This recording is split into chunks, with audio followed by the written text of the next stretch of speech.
বাংলার আকাশে মেঘ নামে, বৃষ্টি ঝরে দিন রাত।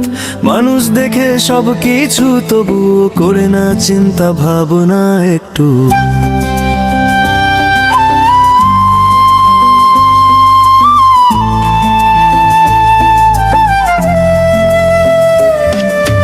বাংলাদেশে চলছে ধ্বংস, চারিদিকে বিপদ সংকেত। ঝড় বৃষ্টি আসে বারবার, এটা শুধু না কোনো ঘটনা মাত্র। আল্লাহ ডাকেন বারবার, কিন্তু মানুষ থাকে অন্ধ। দুনিয়ার পিছে দৌড়ায় সবাই, আখিরাত যেন বন্ধ। আল্লাহ আল্লাহ বললে তবেই পাবি জীবনের আলো। মুখে মুসলমান হলেই হয় না, মনে রাখতে হবে ভালো। আল্লাহ আল্লাহ বললে তবেই পাবি জীবনের আলো। মুখে মুসলমান